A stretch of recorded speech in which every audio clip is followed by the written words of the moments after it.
Hello प्यारे बच्चों। तो कैसे हो आप सब। बहुत बहुत स्वागत है आप सभी का आज की इस वीडियो में। और आज की ये स्पेशल वीडियो क्लास 8 का आपका इंग्लिश का जो सब्जेक्ट है बच्चों, इसी के मिड टर्म के एग्जाम के लिए बहुत ज्यादा इंपॉर्टेंट वीडियो होने वाली है। क्योंकि आज की इस एक ही वीडियो के अंदर इंग्लिश का आपका जो मिड टर्म का एग्जाम होने वाला है बच्चों, इसी की तैयारी के लिए हम लोग 20 plus very very most important questions को डिस्कस करने वाले हैं। ठीक है, ये क्वेश्चन शॉर्ट भी होंगे, लॉन्ग भी होंगे, यानी कि छोटे क्वेश्चन और बड़े क्वेश्चन दोनों का मिक्सअप है ये वीडियो। लेकिन अब ध्यान से सुनो, देखो जो क्वेश्चन आंसर इस वीडियो में हम डिस्कस करेंगे ये ऐसे क्वेश्चन है बच्चों जो कि मोस्ट इंपॉर्टेंट है, सिलेक्टेड क्वेश्चन है बच्चों, और रिपीटेड क्वेश्चन हैं पिछले 10 साल के पीवाईक्यूज में। ठीक है, तो यहां से आपके पेपर में क्वेश्चन के रिपीट होने की बहुत ज्यादा संभावना बनती है। इसीलिए मैं कह रहा हूं बच्चों कि आप सभी वीडियो को एंड तक जरूर देखिएगा, बहुत अच्छी तैयारी करवाऊंगा आपकी। ठीक है, कोई क्वेरी क्वेश्चन डाउट हो आपका तो आप मुझे कमेंट बॉक्स में जरूर से पूछ लेना। वीडियो को लाइक जरूर करें बच्चों, क्योंकि ऐसी वीडियोस को बनाने में कम से भी कम 5 से 7 घंटे लग जाते, कई बार तो 10 घंटे लगते हैं एक वीडियो को प्रिपेयर करने में। ठीक है, तो हम पिछले महीने भर से 10-15 दिन से आपके लिए ऐसे वीडियोस के जो पीपीटी हैं, पीडीएफ है, वो रेडी करते रहते हैं। ठीक है बच्चों, आप मुझे इंस्टा पे जरूर से फॉलो करना, और साथ ही साथ अगर आपने अभी तक चैनल को सब्सक्राइब नहीं किया है तो सब्सक्राइब करने के बाद बेल नोटिफिकेशन को ऑल पे जरूर सेट कर देना बच्चों, ताकि जैसे ही हम कोई भी नई वीडियो अपलोड करें 8वीं क्लास की तो उसका नोटिफिकेशन आपके फोन पे आ जाए और आपकी तैयारी अच्छी हो जाए। ठीक है, तो चलो बच्चों, तैयार हो इंपॉर्टेंट क्वेश्चन की प्रैक्टिस करने के लिए? Are you ready? तो चलिए शुरू करेंगे। ओके, तो फाइनली प्यारे बच्चों आप यहां पे देख सकते हैं, ये वो हमारी पीडीएफ है, वो हमारी प्रेजेंटेशन है जो हम आपको इंपॉर्टेंट क्वेश्चन आंसर की करवाने वाले हैं। ठीक है, तो चलो बच्चों एक एक करके डिस्कस करेंगे। तो इस सेशन का और इस वीडियो का हमारा सबसे पहला क्वेश्चन यहां से स्टार्ट हो जाता है। और प्यारे बच्चों ये एक ऐसा क्वेश्चन है जो पिछले 10 साल में तकरीबन 4 से 5 बार तो ऑलरेडी आ चुका है, जो हमने एनालिसिस किया है। ठीक है, छोटे क्वेश्चन में भी और बड़े क्वेश्चन में भी। तो क्वेश्चन 1 हमसे क्या कहता है, देखो, व्हाट इज सुनामी? सुनामी क्या है? What your thoughts about the people affected by it? Tsunami से जो लोग प्रभावित होते हैं बच्चों, उसके बारे में आपका क्या कहना है? ठीक है, और अगला क्वेश्चन है कि what was the impact of the tsunami on India's Cuddalore coast? ठीक है, इंडिया का जो कुडलोर कोस्ट है बच्चों, जब यहाँ पे सुनामी आई थी तो इसका क्या प्रभाव पड़ा था, क्या इंपैक्ट पड़ा था? ठीक है, तो पहले बच्चों समझो सुनामी क्या है। A tsunami is huge strong wave usually caused by underwater earthquake। Tsunami क्या है बच्चों? एक बहुत ही विशाल और ताकतवर लहर है जो कि पानी के अंदर जो अर्थक्वेक आता है, जो भूकंप आता है, उससे निकलती है। ठीक है, on December 26, 2004 a tsunami struck many parts of Thailand and India। 26 दिसंबर 2004 को जो सुनामी थी वो इंडिया और थाईलैंड के बहुत सारे एरियाज में आई थी। It caused great damage in Andaman and Nicobar island along the coast of Tamil Nadu. ठीक है, ये जो सुनामी आई थी ना, इसने भारत के अंडमान निकोबार आइसलैंड को बहुत ज्यादा नुकसान पहुंचाया था, और साथ ही तमिलनाडु का ये जो कोस्ट था इसको भी। The people who were affected by it specially the survivors are incredibly brave.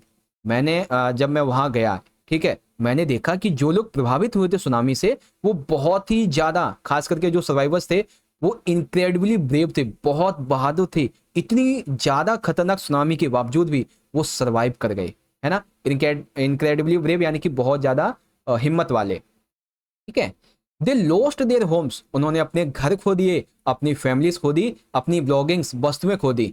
But still found the strength to move forward, लेकिन उनके अंदर अभी भी सब कुछ भुलाकर आगे बढ़ने की चाह अभी भी थी। They are courageous truly inspiring, उनकी जो हिम्मत है वो वाकई में प्रेरणादायक थी। ये तो क्वेश्चन हो गया 2 का। अब ये जो आंसर है हमारा कि इंडिया के कोस्ट पे क्या तबाही मचाई, तो उसको देखो। This tsunami cause massive destruction along India's Cuddalore coast. ठीक है, सुनामी ने भारत के कुडलोर कोस्ट पर भी भारी तबाही मचाई। Thousands of people lost their lives and many homes were destroyed. हजारों की संख्या में लोगों ने अपनी जानें गंवाई, लोगों के घर बर्बाद हो गए। But interestingly animals like buffaloes, gods and dogs were found safe and unharmed. ये एक विडंबना है। यहाँ पे ऐसा जो लेखक है वो कहते हैं कि लोगों के घर भी चले गए, उनकी जानें चली गई, लेकिन जो एनिमल्स थे जैसे कि बफेलो, गॉड्स एंड डॉग्स, इनको ज्यादा हार्म नहीं पहुंचा। क्यों नहीं पहुंचा? इसका एक रीजन है कि उनके पास ना एक सिक्स सेंस होती है ना, जिससे वो पृथ्वी से उत्पन्न होने वाले किसी भी खतरे को आसानी से पहचान लेते हैं और सेफ जगह पे चले जाते हैं।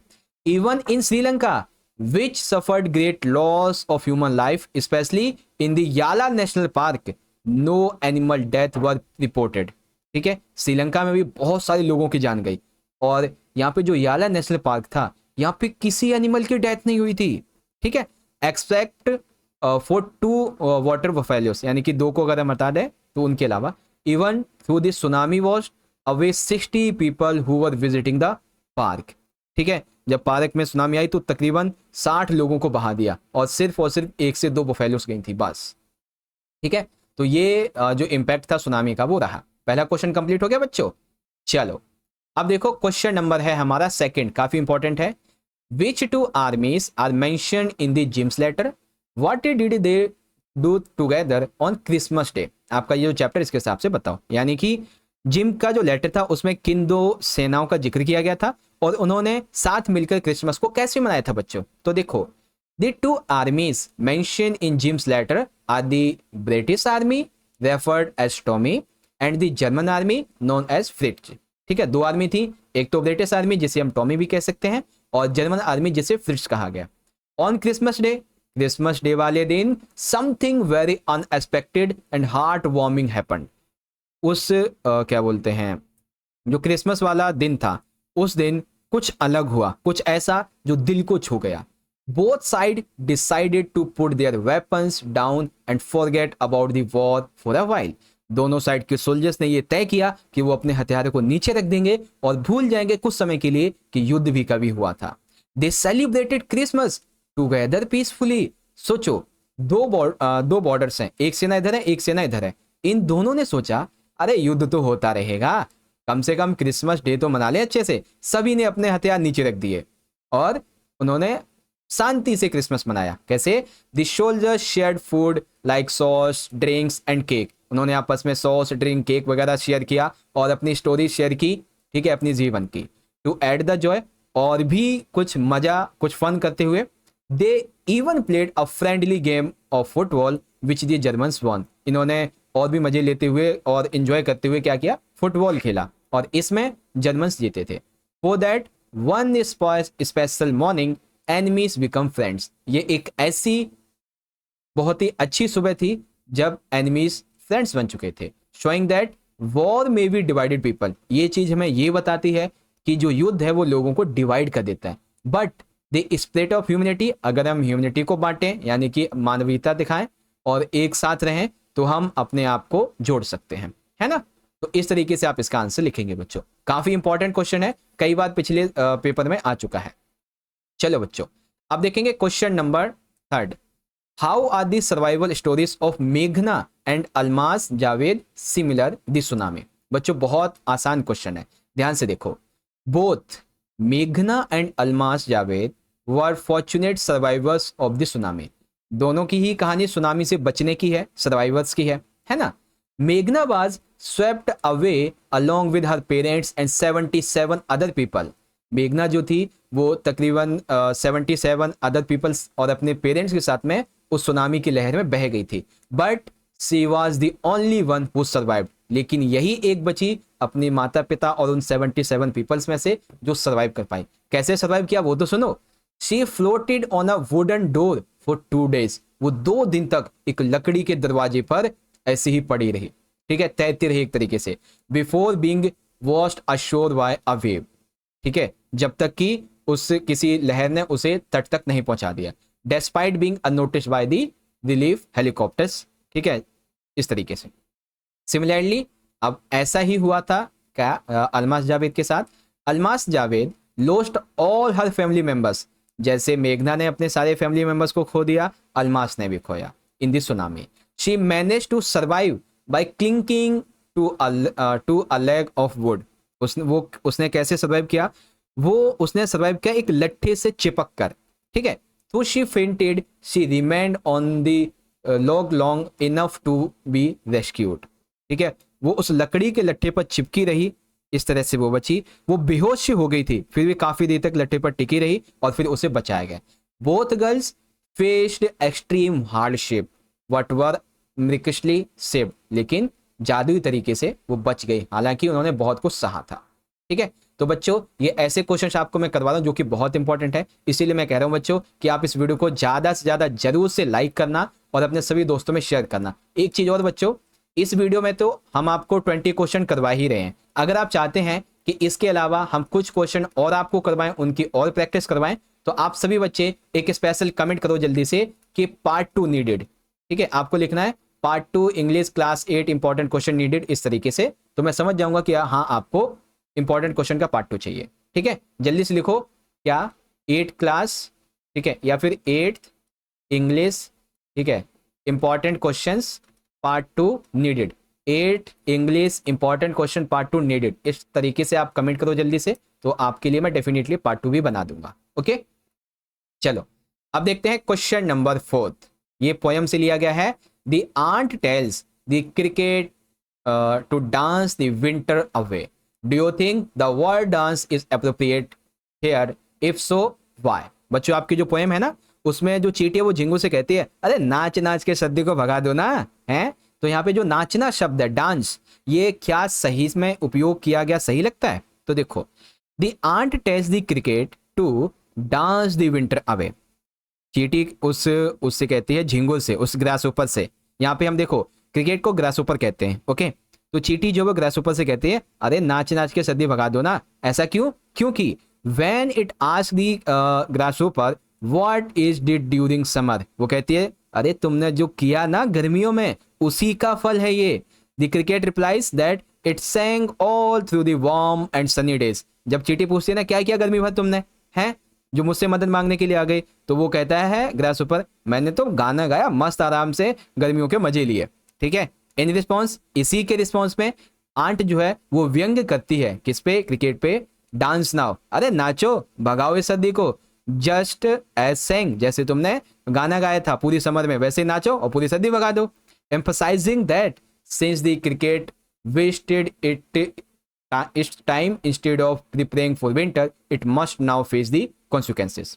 तो यहां पर जो है वो चींटी कहती है तुमने अपना टाइम वेस्ट किया और अपने विंटर के लिए प्रिपेयर नहीं की, तो बस अब तुम्हें जो है इसके परिणाम तो भुगतने पड़ेंगे। तो जी हाँ, यहाँ पे डांस करना ये वर्ड बिल्कुल सही है। ठीक है, इट इज एप्रोप्रिएट। ओके, चलो question number 5। What lesson about geography did the poet learn while flying above his city. बच्चों ध्यान से देखो क्या कहा गया है कि अपने शहर के ऊपर उड़ते समय कवि ने भूगोल के बारे में क्या सबक सीखा। तो उसने क्या सबक सीखा बच्चों, as the poet observed his city from a jet, कवि ने जेट से अपने शहर का जब अवलोकन किया, he realized that cities were not properly planned. जब वो ऊपर पहुंचा जेट से तो उसने ये देखा कि जो शहर हैं वो अच्छे से प्लान करके नहीं बसाए गए थे। हाउएवर, हालांकि from a height of 10,000 feet he understood why people settled in specific areas। ठीक है, जब वो 10,000 फीट की ऊंचाई तक पहुंचा, तब ये लेखक को, इस कवि को ये एहसास हुआ कि आखिर क्यों लोग स्पेशली तरीके से स्पेशल एरियाज में रहते हैं। जैसे स्पेशल एरियाज में फ्लैट लैंड्स हो गए जो कि नियर वाटर सोर्सेस होते हैं, और ये हमें फूड प्रोवाइड करवाते हैं, ट्रांसपोर्टेशन प्रोवाइड करवाते हैं, जो हमारी ज़रूरतें हैं ये हमें प्रोवाइड करवाते हैं। While geography explained human settlements he found it illogical and inhuman that people still engaged in conflict and divisions. जब वो ये देखता है कि ज्योग्राफी ने किस तरीके से, यानी भूगोल ने, पृथ्वी ने हमें कैसे बसाया हुआ है ना, तो उसे ये बात इलॉजिकल लगती है कि आखिर क्यों लोग विवाद में पड़े रहते हैं, क्यों वो अपने आप को बांटने के ऊपर लगे रहते हैं। ठीक है, तो ये उसने समझा इतनी ऊंचाई पे जाके। ओके बच्चों, चलिए अगला क्वेश्चन देखेंगे, क्वेश्चन नंबर 6, बहुत इंपॉर्टेंट है बच्चों। देखो, how did Tilly Smith become a hero. बच्चों, टिली स्मिथ एक हीरो कैसे बनी। How could Tilly's parents have reacted differently to her behaviour. उसके जो माता पिता थे उन्होंने उसके बिहेवियर के प्रति कैसा व्यवहार किया। What would you have done in their place, आप क्या करते जब आप इस प्लेस पे होते। तो ओके तो चलो बच्चों, अब इसके क्वेश्चन के आंसर को सभी को ध्यान से पढ़ो, ठीक है। सबसे पहले हम समझेंगे पहला वाला क्वेश्चन कि how did Tilly Smith become a hero. देखो, Tilly Smith was called a hero because she had save many lives during the tsunami. Tilly Smith को हीरो इसलिए कहा गया क्योंकि उसने बहुत सारे लोगों की जान बचाई थी, लाइफ्स बचाई थी लोगों की सुनामी से बचते टाइम, ठीक है। आगे, while on holiday with her family in Thailand, जब वो इंग्लैंड से अपने मम्मी पापा के साथ में थाईलैंड आई थी हॉलीडे मनाने के लिए, she noticed strange behaviour in the sea, उसने समुद्र में कुछ अजब सा बिहेवियर देखा, अजब व्यवहार देखा, ठीक है।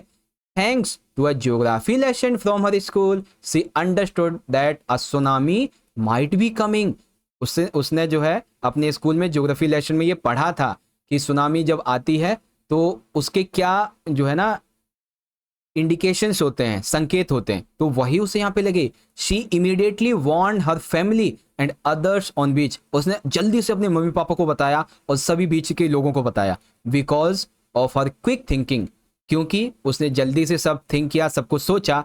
Many tourists were able to escape and reach safety in time, इसीलिए बहुत सारे लोग जो टूरिस्ट वगैरह थे वहां से एस्केप कर पाए और इजीली वहां से सेव करके निकले, ठीक है। अब how could Tilly's parents have reacted differently to her behaviour.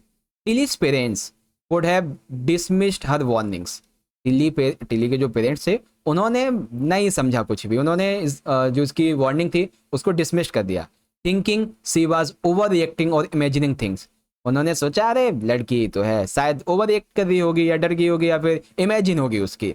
They might be ignored her fear and continue enjoying their time on beach, उन्होंने अपनी बेटी के वो जो डर था उसको इग्नोर किया और कंटिन्यू एंजॉय करते रहे।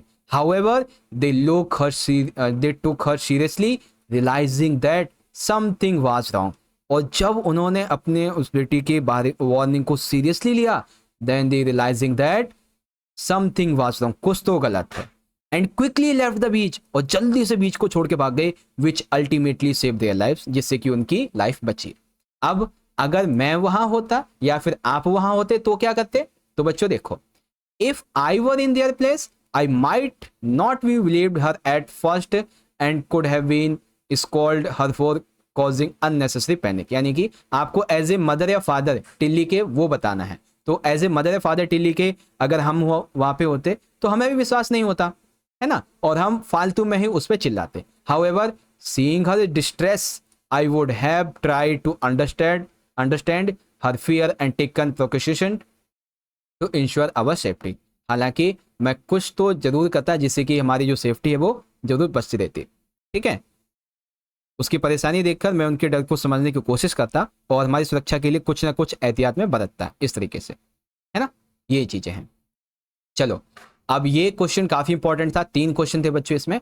अगला है क्वेश्चन नंबर 7, क्या है बच्चों, Which lines in the poem express the poet's comment?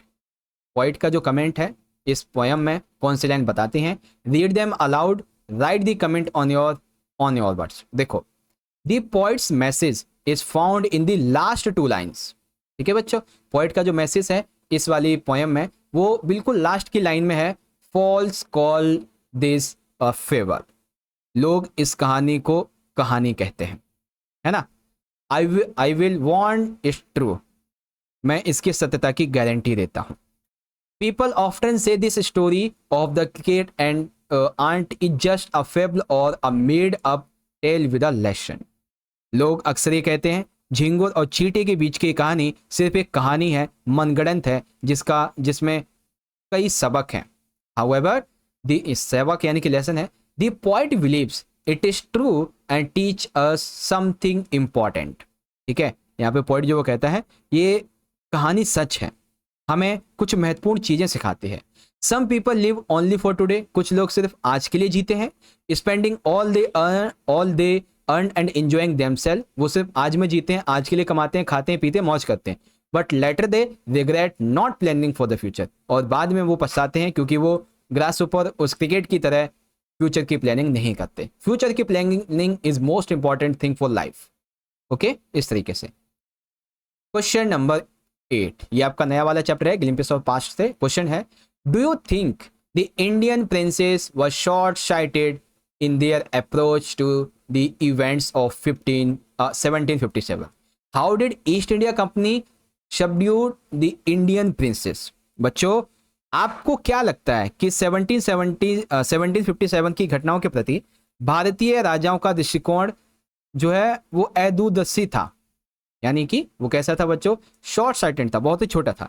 East India company ने भारतीय राजाओं को कैसे अपने अधीन बना लिया? तो बच्चों, यश, The Indian princess acted short-sightedly during the events of 1757. हाँ, 1757 की घटनाओं के दौरान भारतीय राजाओं ने अदूरदर्शिता को कम कर लिया, यानी कि उन्होंने अपने आप को दुनिया से काट लिया, अपने आप से मतलब रखते थे।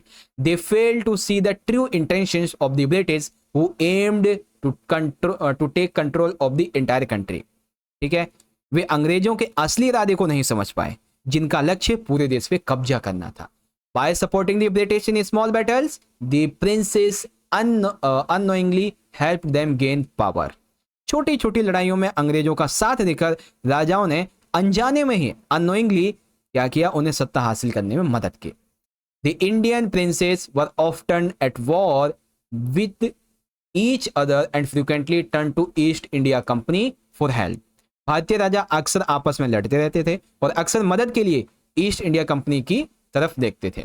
This weekend theme over time, यानी कि इससे समय के साथ राजाओं की जो ताकत थी वो उनकी ताकत कमजोर होती गई, वो वीकेंड हो गए, बहुत ज्यादा कमजोर हो गए। The company took advantage of their disunity and gradually defeated and brought them under control one by one.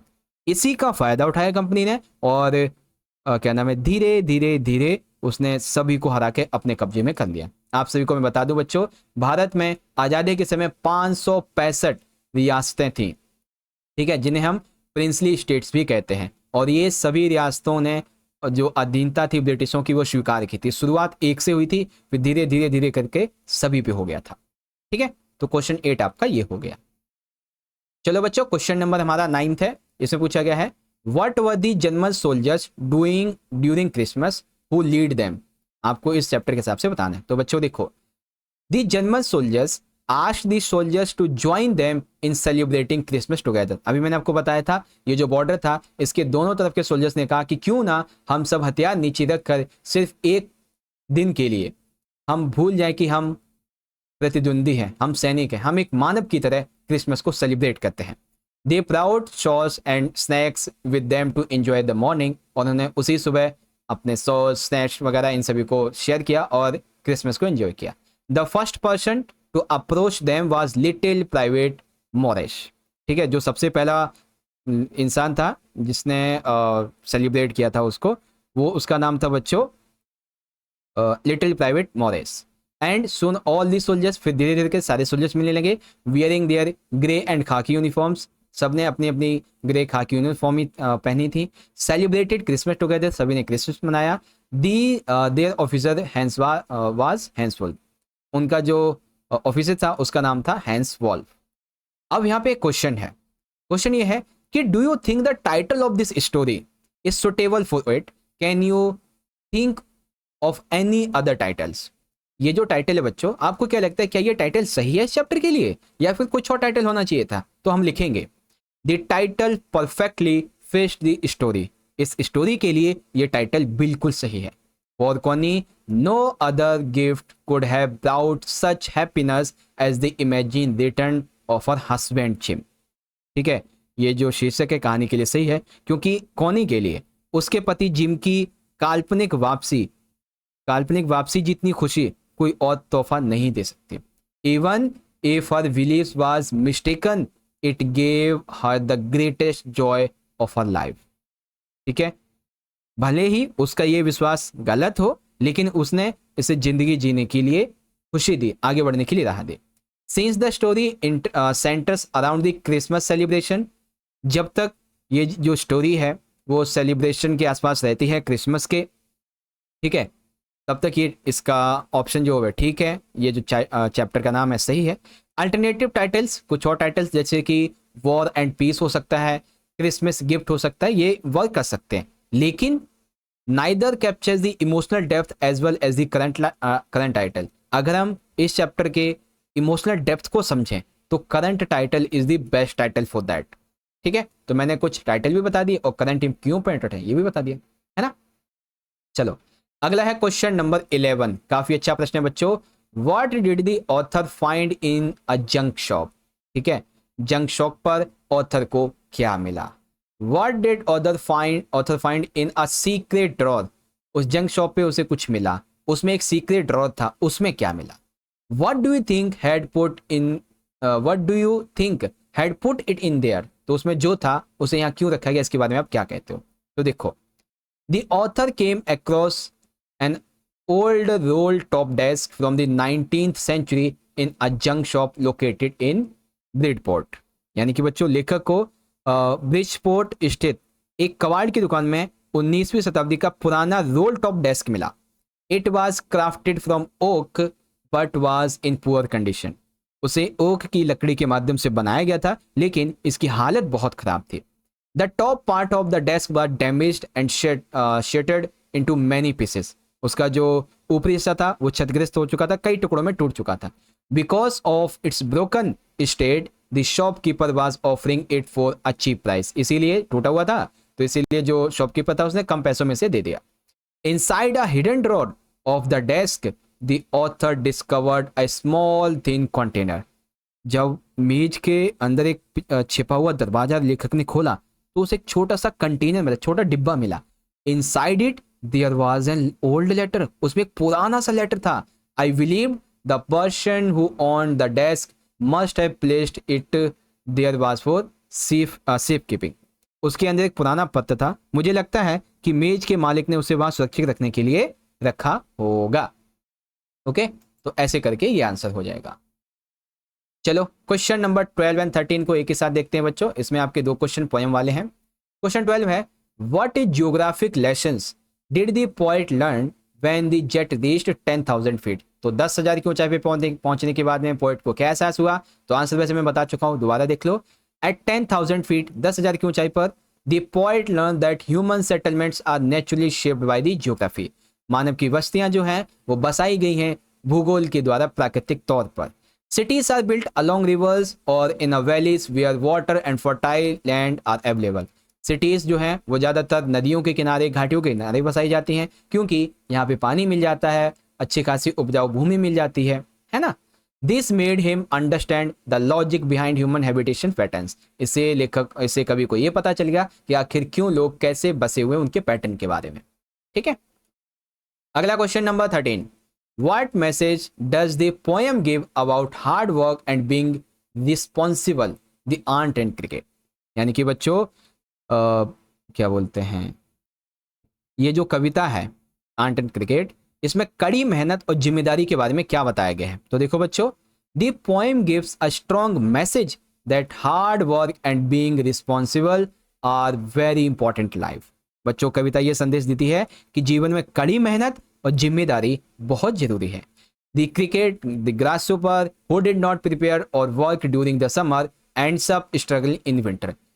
आप सभी को पता है, आपने पोएम में पढ़ा है कि ये जो क्रिकेट होता है, जो ग्रासहॉपर होता है, वो कुछ नहीं करता समर में, नाचता है, मौज मस्ती मनाता है, जिसका परिणाम उसे एंड में दिखता है, स्ट्रगल करना पड़ता है।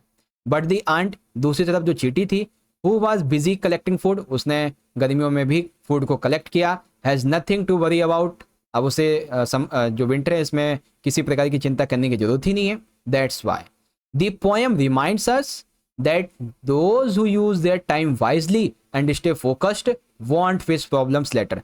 जो अपने फोकस को, अपने टाइम को यूज करते हैं, सही से फोकस करके काम करते हैं, इन्हें बाद में कोई प्रॉब्लम नहीं आती है।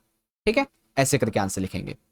ओके बच्चों, ओके तो क्वेश्चन 14 पढ़ेंगे बच्चों। देखो काफी इंटरेस्टिंग है। व्हाट डू यू थिंक, आपको क्या लगता है, happened after Vipin Babu come to know the truth. जब विपिन बाबू को सच्चाई का पता चला तो क्या हुआ होगा। Was he angry with his friend Chunni Lal for playing such a trick on him, और do you think he decided to help a friend in need. यहाँ पे दो आपके रवैये आएंगे। एक तो ये कि क्या उसने ये सोचा कि मैं उसकी मदद कर दूं, या फिर उसने ये सोचा कि उसने मेरे साथ मजाक किया तो गुस्सा हो गया। तो दोनों में से कोई एक आंसर लिखना है, दोनों। तो देखो, when Vipin Babu discovered the truth behind Chunnilal's prank he likely felt both relieved and slightly upset. जब विपिन बाबू को सच्चाई का पता चलता है कि ये चुन्नीलाल का प्रैंक था, तो एक तरफ तो उसे थोड़ा सा राहत मिलता है, लेकिन दूसरी तरफ थोड़ा दुखी होता है। He was glad to know he was not suffering from memory loss. वो इस बात से बहुत खुश हुआ, उसे सच्चाई पता चली कि उसने अपनी मेमोरी को लॉस नहीं किया, यानी कि उसका दिमाग ठीक है। But also a bit annoyed that Chunnilal had made him feel so helpless. ठीक है, लेकिन यहाँ पे थोड़ा सा उसे जो है ना, क्या नाम है, लाचार भी बना दिया था। ठीक है, कि चुन्नीलाल जो है मैं उसकी मदद नहीं कर पाया। Still, he understood that Chunnilal only wanted to teach him a lesson about friendship. उसे ये समझ आया कि चुन्नीलाल जो है मुझे इन सभी के माध्यम से फ्रेंडशिप का एक लेसन समझाना चाहता था। At the end of the chapter, Bipin Babu probably chose to forgive him and decide to support a friend who was going through tough time. और इस कहानी के अंत में विपिन बाबू ने संभवतः क्या किया होगा, उसका सपोर्ट किया होगा अपने फ्रेंड का, जो कि काफी कड़े वक्त से गुजर रहा था, है ना, इस तरीके से। ओके बच्चों, तो क्वेश्चन 14 हो गया आपका। अब देखिए क्वेश्चन नंबर 15 हमसे क्या कहता है। Who was Dinesh Mukherjee and why did Vipin Babu call him? Also describe what did he find out Vipin Chaudhary slips of memory. ठीक है, तो क्वेश्चन क्या है बच्चों? क्वेश्चन ये है, दिनेश मुखर्जी कौन थे, विपिन बाबू ने उन्हें क्यों बुलाया और उन्हें क्या पता चला? तो देखो, Dinesh Mukherjee was a friend of Vipin Babu, ये दोस्त थे उनके। After hearing from the mysterious man that they had been in Ranchi together in 1958, Vipin called Dinesh to check if he had really visited Ranchi during the time. एक सेकंड रुको, ज्यादा बड़ा सेंटेंस पढ़ दिया, छोटे सेंटेंस में पढ़ते हैं। After hearing from the mysterious man that they had been in Ranchi together in 1958, उस रहस्यमय व्यक्ति से यह सुनने के बाद कि वे दोनों 1958 में साथ साथ रांची गए थे, Vipin Babu called Dinesh to check if he had really visited Ranchi during that time. ठीक है, उन्होंने दिनेश बाबू को कॉल किया और कहा कि चेक करो कि क्या हम वाकई में रांची गए थे। He asked if Dinesh remembered the 1958 incident and whether Vipin was in Calcutta or not.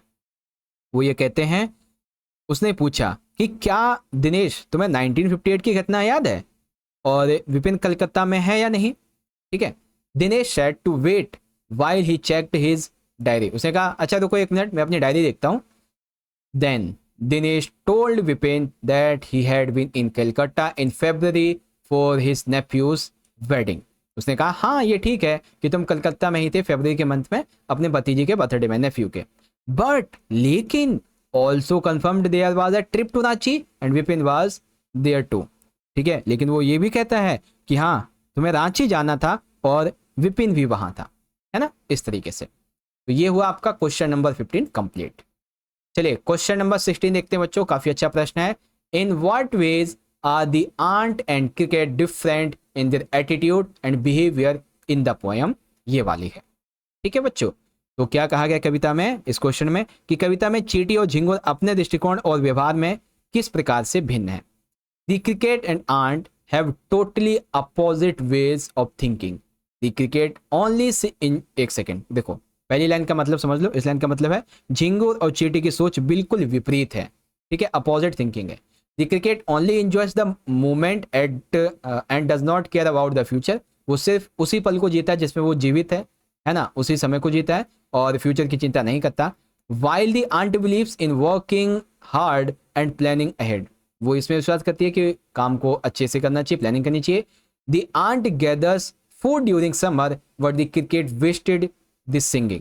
ठीक है, आंट जो है वो क्या करती है, समर में भी फूड को जो है इकट्ठा करती है और क्रिकेट जो है अपना टाइम को वेस्ट करता है।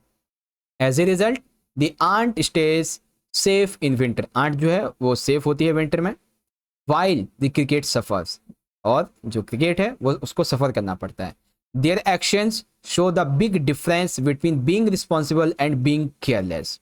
ठीक है, ये एक्शन हमें ये दर्शाते हैं कि क्या डिफरेंस है रिस्पॉन्सिबल होने में और बीइंग केयरलेस होने में। ओके, चलो क्वेश्चन नंबर 17, बहुत अच्छा प्रश्न है बच्चों।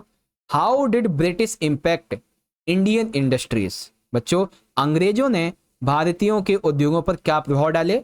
How did hatred against the white rulers turn into armed revolution?